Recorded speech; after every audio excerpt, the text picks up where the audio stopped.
Vande Mataram students. Today our topic is combination of resistance.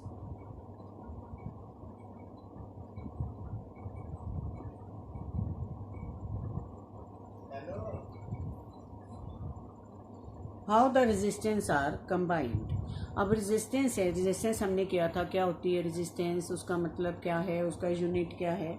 अब different resistance को हम different way से combine कर सकते हैं। अब जैसे हमारे पास अलग अलग तरह के रेजिस्टेंस है और हमें जो रिक्वायरमेंट है रेजिस्टेंस की वो अलग है जितनी रेजिस्टेंस अवेलेबल है। चलो हम अभी मैं बताती हूँ कैसे करना है। सपोज हमारे पास रेजिस्टेंस है, ये R1 रेजिस्टेंस है, ये R2 रेजिस्टेंस है, ये R3 रेजिस्टेंस है, ये 2 ओम है, ये 3 ओम है, सपोज ये 4 ओम है। अब अगर हम इसको कनेक्ट करते हैं सर्किट में, सपोज हम इसको ऐसे कनेक्ट कर देते हैं सर्किट में,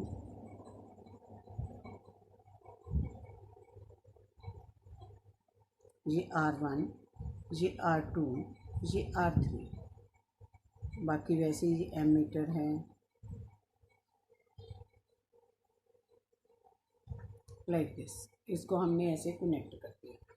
अब ये जो देखो आपके सामने ये 2 ओम की है, ये 3 ओम की है, ये 4 ओम की है। तो नेचुरली 2 ओम के साथ 3 ओम अटैच हो गया, 3 ओम के साथ 4 ओम अटैच हो गया, मतलब लेंथ इंक्रीज होगी। लेंथ इंक्रीज होने से रेजिस्टेंस क्या हो जाती है, इंक्रीज हो जाती है, आपको पता ही है।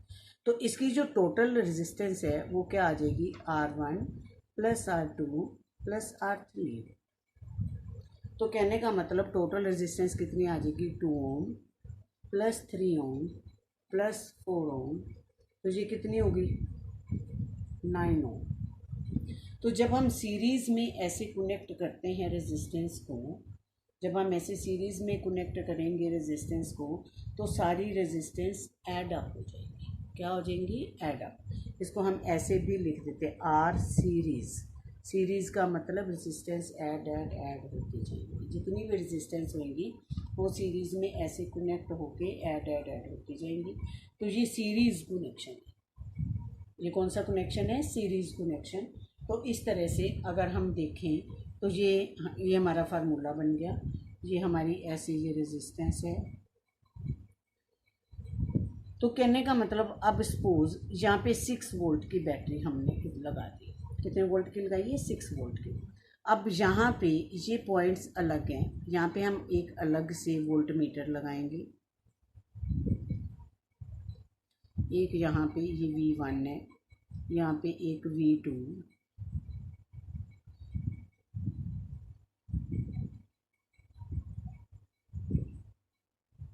नेचुरली ये रेजिस्टेंस अलग है R1 का जो पॉइंट का जो डिफरेंस होएगा, ये ए और बी के बीच में ये अलग डिफरेंस होएगा। इसका पोटेंशियल डिफरेंस अलग होगा, इसका पोटेंशियल डिफरेंस अलग होगा, इसका पोटेंशियल डिफरेंस अलग होगा। तीनों की वोल्ट मीटर पे अलग अलग रीडिंग होगी, क्योंकि यहाँ पे रेजिस्टेंस क्या है, अलग अलग है। ये जो टोटल V है, ये V1 V2 V3 ये टोटल V के इक्वल होगा। ये 6 वोल्ट है। अब यहाँ पे V जो है उसके अकॉर्डिंग तीनों में डिवाइड हो जाएगा पोटेंशियल डिफरेंस। यहाँ पे करंट होएगा I, करंट इसमें क्या जाएगा, सेम सभी में करंट, यहाँ पे भी I, यहाँ पे भी I, यहाँ पे भी I। तो पूरे सर्किट में करंट क्या रहेगा, सेम रहेगा। जहाँ पे मर्जी हम एमीटर लगा दें तो करंट उतना ही रहेगा, पर पोटेंशियल डिफरेंस इसमें क्या हो जाएगा, डिवाइड हो जाएगा। तो मतलब आपने ये याद रखना है कि जब हमारा सीरीज़ कम्बिनेशन होगा, सीरीज़ में जो रेजिस्टेंस होती हैं वो ऐड अप हो जाती हैं, पोटेंशियल डिफरेंस डिवाइड हो जाता है। ये V जो है हमारा 6 वोल्ट है, तो ये कहने का मतलब V हमारा क्या है, 6 वोल्ट। टोटल V किसके इक्वल होगा, V1 plus V2 plus V3। ये V1 V2 V3 मिलाकर कितने होंगे, 6 वोल्ट। तो करंट इसमें क्या रहेगा, सेम रहेगा, बट पोटेंशियल डिफरेंस क्या हो जाएगा, डिवाइड हो जाएगा। ये तो था हमारा सीरीज़ कम्बिनेशन, जिसमें रेजिस्टेंस क्या हो जाती है, ऐड अप हो जाती है। कम्बिनेशन ऑफ रेजिस्टेंस, हम 2 तरीके से रेजिस्टेंस को कंबाइन कर सकते हैं। ये तो हमारा क्या था, सीरीज कम्बिनेशन। दूसरा मैं आपको ये जो बताने लगी हूँ वो है पैरेलल कम्बिनेशन।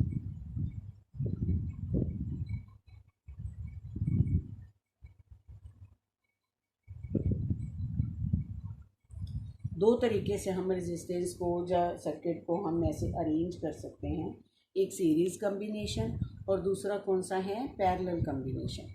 पैरेलल कम्बिनेशन में सपोज हम ऐसे हैं, हमारे पास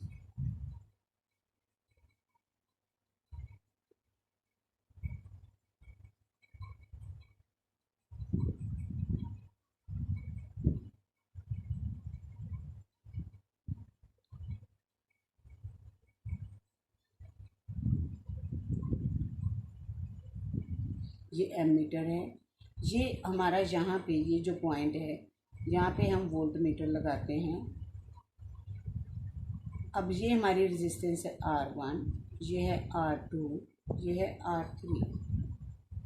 R1, R2 एंड R3, ये तीन रेजिस्टेंस है हमारे पास। इन तीनों को हमने ऐसे पैरेलल लगाया है, इकट्ठा ऐसे सीरीज में नहीं लगाया, पैरेलल लगाया है। अब आप देखोगे ये पॉइंट A और B, चाहे हम R1 ले लें उसका भी पोटेंशियल डिफरेंस वही होगा, चाहे हम R2 ले लें उसका भी सेम होगा, R3 ले लें तो भी, तीनों का पोटेंशियल डिफरेंस क्या रहेगा, सेम रहेगा। पर यहाँ पे जो करंट जा रहा है I, ये तीनों में डिवाइड हो जाएगा। अब उसको 3 पाथवे मिल गए हैं, तो करंट यहाँ पे आके क्या हो जाएगा, डिवाइड हो जाएगा, I1, I2 एंड I3। तो करंट जहाँ पे आके I1, I2 एंड I3 में डिवाइड हो जाएगा और पोटेंशियल डिफरेंस जितना यहाँ पे V है उतना ही वहाँ पे V होगा। अब आपके सामने मैं डिफरेंस यहीं पे आपको क्लियर कर दूँ।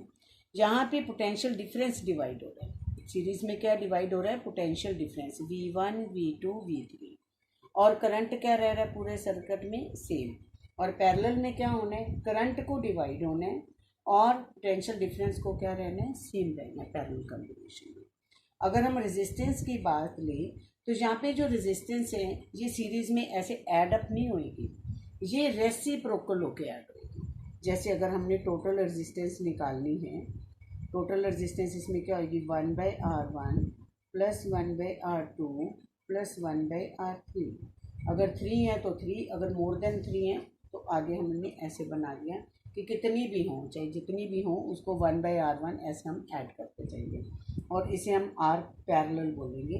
पैरेलल इसलिए जब हम पैरेलल कम्बिनेशन करते हैं तो रेसिप्रोकल होकर रेजिस्टेंस क्या होती है, ऐड अप हो जाती है।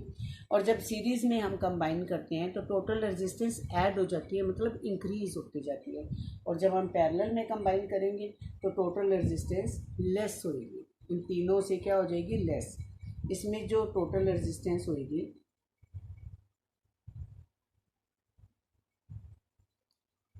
बिकम लेस, उल्टा पहले से ओरिजिनल रेजिस्टेंस से क्या हो जाएगी, कम हो जाएगी।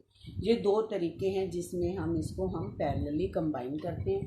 और जो मेन बात जो याद रखने वाली यही है कि इसमें जो सीरीज़ में पोटेंशियल डिफरेंस डिवाइड होता है और करंट सर्किट में सेम रहता है, और पैरेलल में पोटेंशियल डिफरेंस सेम रहता है पर करंट क्या हो जाता है, डिवाइड हो जाता है, क्योंकि उसको पाथ अलग से मिल जाता है। ठीक है।